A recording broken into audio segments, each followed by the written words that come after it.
Dear students, I Surbhi Giroti welcome you all in our next lecture of this chapter.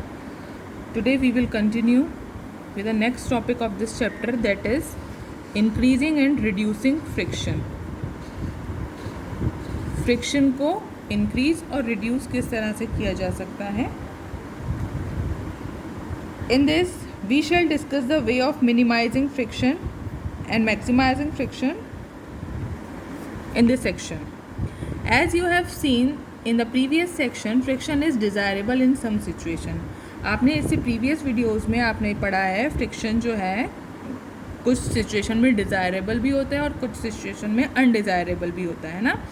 Have you ever thought why the sole of your shoe is grooved? क्या आपने कभी देखा है कि आपके जो shoes होते हैं उनका सोल जो होता है वो ग्रूव्ड क्यों होता है. देखिए जैसे आपको ये पिक्चर में भी दिया है ना, और ये टायर का भी आपको दिया हुआ है, ग्रूव्ड होते हैं. It is done to provide the shoes better grip on the floor. इससे क्या होता है, इसीलिए ग्रूव बनाए जाते हैं जिससे फ्लोर पर शूज़ का ग्रिप अच्छे से बन जाए. क्यों? क्योंकि अगर स्लिपरी होंगे तो ग्रिप अच्छे से नहीं हो पाएगा. जितनी ग्रूव्स और रिजेस ज़्यादा होंगे उतनी ही इंटरलॉकिंग ज़्यादा हो पाएगी, है ना. और इंटरलॉकिंग ज़्यादा हो पाएगी तो फ्रिक्शन इंक्रीज़ होगा, बढ़ेगा. Similarly the treaded tyres of car, truck and bulldozers provide better grip on the ground. इसीलिए कार, ट्रक और बुलडोज़र्स के भी जो टायर्स होते हैं वो भी ग्रूव बनाए जाते हैं जिससे ग्राउंड पे उनकी बेटर ग्रिप हो सके. We deliberately increase friction by using brake pads in the brake system of bicycle and automobiles. हम फ्रिक्शन को इंक्रीज़ कर सकते हैं बाइसिकल और ऑटोमोबाइल्स में जो ब्रेक सिस्टम में ब्रेक पैड्स लगे होते हैं उनका यूज़ करके. When you are riding a bicycle, जब आप बाइसिकल चला रहे हैं, the brake pads do not touch the wheels. तो जो क्या होते हैं, ब्रेक पैड जो होते हैं, देखिए जैसे साइकिल का व्हील है और यहाँ पे उसके क्या लगे होते हैं, ब्रेक पैड्स लगे होते हैं. जैसे ये क्या है, ब्रेक पैड्स हैं ब्रेक सिस्टम के.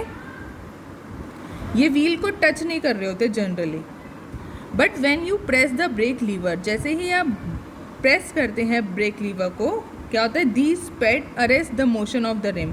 ये क्या हो जाते हैं, इस रिम के पास आ जाते हैं, इस रिम को अटैच कर लेते हैं, है ना, इस रिम को टच कर लेते हैं, छू लेते हैं. These pads arrest the motion of rim due to friction. अब फ्रिक्शन की वजह से क्या होगा, ये रिम क्या हो जाएगा, अरेस्ट हो जाएगा, रुक जाएगा. द व्हील स्टॉप मूविंग, और इस तरह से व्हील जो है वो मूव करना स्टॉप कर देगा. You might have seen that kabaddi players rub their hands with soil for a better grip on their opponents. आपने देखा होगा, आप जब खेलते भी होंगे कबड्डी ना, कबड्डी प्लेयर्स क्या करते हैं, अपने हैंड्स में सॉइल को रब करते हैं जिससे वो क्या करते हैं, अपनी जो उनकी ओपोनेंट टीम होती है, ओपोनेंट टीम को पकड़ने के लिए क्या करते हैं, वो बेटर ग्रिप बना लेते हैं जब उनके हैंड्स के बीच में सॉइल आ जाता है. तो gymnast apply some coarse substance on their hands to increase friction for the better grip.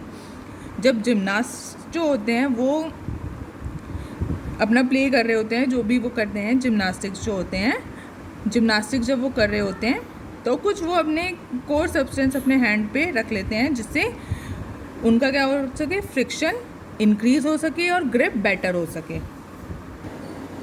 In some situation however friction is undesirable and we would want to minimise it. कुछ situations ऐसी होती हैं जब friction undesirable होता है ना, तब हम क्या करते हैं, तब हमें उसे मिनिमाइज करना पड़ता है. Why do you sprinkle fine powder on a carrom board. देखिए बच्चे जो हैं, कुछ चिल्ड्रंस कैरम खेल रहे हैं, है ना, कैरम बोर्ड में.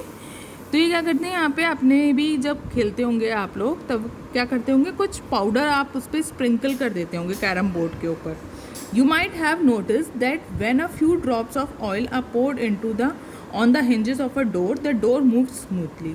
आपने ये भी नोटिस किया होगा कि जब जो डोर होता है ना, वो काफ़ी जब टाइट हो जाता है तब हम क्या करते हैं, उसके हिंजेस में कुछ ऑयल पोर कर देते हैं, ऑयल डाल देते हैं, तो जिससे क्या होता है, उसका डोर स्मूथली मूव करने लगता है. A bicycle and a motor mechanic uses greases between the moving parts of this machine. Bicycle और मोटर मैकेनिक जो होते हैं वो क्या करते हैं, मशीन के मूविंग पार्ट अच्छे से चलते रहें तो उनके लिए वो क्या यूज़ करते हैं, ग्रीस यूज़ करते हैं उनके मूविंग पार्ट्स के बीच में। In all the above cases we want to reduce friction in order to increase efficiency.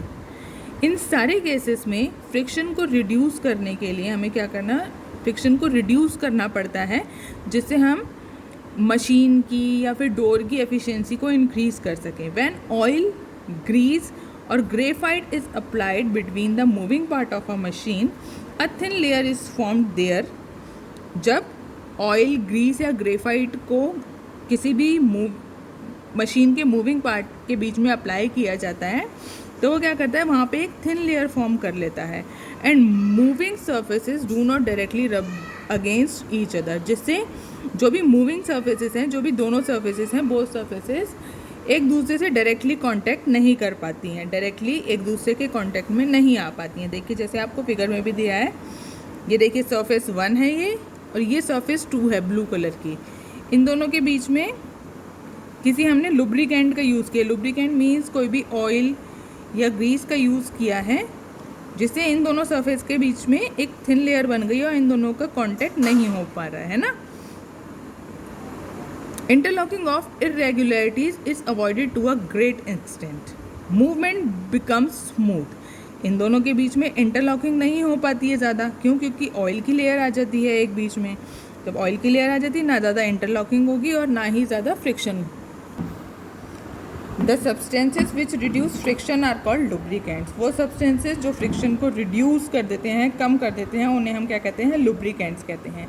In some machines it may not be advisable to use oil as lubricant. कुछ machines ऐसे होती हैं जिनमें lubricant as oil को use नहीं करते हैं, advice करना सही नहीं रहता। And air cushion between the moving parts is use to reduce friction. तो वहाँ पर किसका यूज़ किया जाता है, एयर कुशन का यूज़ किया जाता है फ्रिक्शन को रिड्यूस करने के लिए।